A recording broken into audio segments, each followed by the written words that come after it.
বাঁশের তৈরি মাচার উপর সারি সারি লতা, আর সেই লতায় থোকায় থোকায় ঝুলছে সবুজ আঙুর। দূর থেকে এটিকে বিদেশের কোনো আঙুর বাগানই মনে হবে, কিন্তু তা নয়।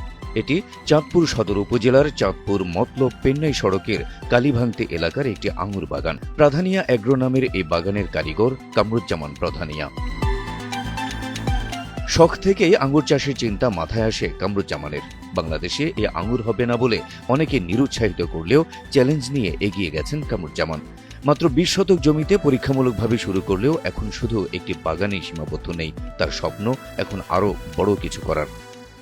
আমাদের ভবিষ্যৎ পরিকল্পনা হচ্ছে আমরা প্রতি বছরই আরও নতুন করে আরও একটা দুইটা প্রজেক্ট আমরা বাড়াবো প্রধানিয়া এগ্রোর। এখন পর্যন্ত আমাদের 3টা প্রজেক্ট আছে। আমরা আজকে একটা নতুন প্রজেক্ট সাইন করছি, ওইটা আমরা আগামী 1 সপ্তাহের মধ্যে কাজ শুরু করব। আমরা ফিউচারে হচ্ছে আঙুর ছাড়াও আরও কিছু একজোটিক জাত নিয়ে কাজ করব, যেমন হচ্ছে আনার নিয়ে আমরা এখনই কাজ করতেছি। কামরুজ্জামানের সংগ্রহে বর্তমানে রয়েছে বিশ্বের 18টি দেশের প্রায় 85টি জাতের আঙুর গাছ। ফলন ভালো হওয়ায় ইতোমধ্যে বাজারজাত শুরু করেছেন তিনি। কামরুজ্জামানের আশা অন্যরাও তাদের বাড়িতে কিংবা বাণিজ্যিকভাবে আঙুর চাষে এগিয়ে আসুক। আমরা অ্যাভোকাডো, লঙ্গান, ডুরিয়ান সহ আরও বিভিন্ন এক্সোটিক ফ্রুট নিয়ে কাজ করব। আর আমার আঙুর নিয়ে সবচেয়ে বড় উদ্দেশ্য হচ্ছে এটা আসলে মানুষের মাঝে ছড়িয়ে দেওয়া। আমি চাচ্ছি প্রত্যেকটা বাড়িতেই যেন 1-2টা মিষ্টি আঙুরের জাত থাকে। বাণিজ্যিকভাবের পাশাপাশি যারা শৌখিন আছে তারা চাইলে তাদের ছাদ বাগানে বা বাড়ির একটু রৌদ্রোজ্জ্বল জায়গাতে চাইলে এরকম 1-2টা জাত লাগাইতে পারে। আমরা গত বছর অল্প পরিসরে আঙুর বিক্রি করছি, বাট এবছর আমাদের আঙুর প্রচুর বিক্রি হচ্ছে আলহামদুলিল্লাহ। প্রচুর বিক্রি হচ্ছে বলতে প্রচুর বিক্রি করতে পারবো আমরা আলহামদুলিল্লাহ। আমাদের যে বাণিজ্যিক বাগান, ওই বাগানে এবছর যথেষ্ট ফলন আসছে বাইকুনুর এবং একাডেমিকের। ইনশাল্লাহ আমাদের এবছর টার্গেট আছে আমরা 2 থেকে 3 লাখ টাকার আঙুর বিক্রি করতে পারবো। আর পাশাপাশি আমরা যেহেতু নার্সারি ব্যবসা আমাদের, আমরা ভালো টাকার চারাও আমরা সেল করতেছি এখান থেকে। আর আমরা যেইভাবে জাত কালেক্ট করছি বিদেশ থেকে, নতুন উদ্যোক্তাদেরকে ওই রকম পরিশ্রম করে জাত কালেক্ট করতে হয় না। তারা আমাদের থেকেই এই কাটিংয়ের অথবা গ্রাফটিংয়ের চারাগুলো সংগ্রহ করে তারা বাগান করতে পারে।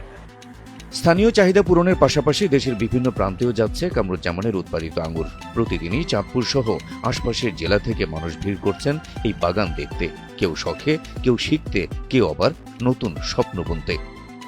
আঙ্গুর বাগানে এই ফার্স্ট টাইমে আমার সামনাসামনি এত একটা সুন্দর প্রকল্প দেখতে পাচ্ছি, এবং আরও ভালো লাগতেছে যে ফার্স্ট টাইম আসলাম, আসার পর দেখলাম বাইরে এরকমভাবে যে পরিকল্পনা করছে যে আরও আমাদেরও একটা করার ইচ্ছা জাগতেছে যে আমরা অনেক লেখাপড়ার পাশাপাশি যদি আমরা একটা বাগান করি, ঠিক আছে, তারপর আমাদের নিজেদেরও ভালো লাগবে। আমার ছাদে এরকম বাগান করার ইচ্ছা থাকছে। হ্যাঁ, আমিও নিজে অনেক চারা নেওয়ার আগ্রহ প্রকাশ করতেছি, বা এর সাথে কিভাবে কাজ করলে আমার ছাদে এরকম ভালো একটা ফলন বা একটা ভালো একটা চারা, ভালো একটা ফল আশা করা যায়। আগে তো আমরা কিনে খাইতাম, এখন বাস্তবে যাওয়া আসা করি এদিক দিয়ে, তো দেখতেছি ভালোই লাগতেছে। এরকম কিছু করার উদ্যোগ আমারও আছে আর কি, এরকম উদ্যোগ নেওয়ার। চাঁদপুরের মাটিতে একসময় আঙুর চাষ ছিল কেবলই কল্পনা। বিদেশি ফল হওয়ায় দেশের আবহাওয়ায় এর চাষ সম্ভব হবে কিনা তা নিয়ে ছিল নানা প্রশ্ন, কিন্তু সেই প্রশ্নকেই এখন বাস্তবে রূপ দিয়েছেন কামরুজ্জামান প্রধানিয়া। তার হাত ধরে চাঁদপুরে এগিয়ে যাচ্ছে আঙুর বাগানের স্বপ্নযাত্রা।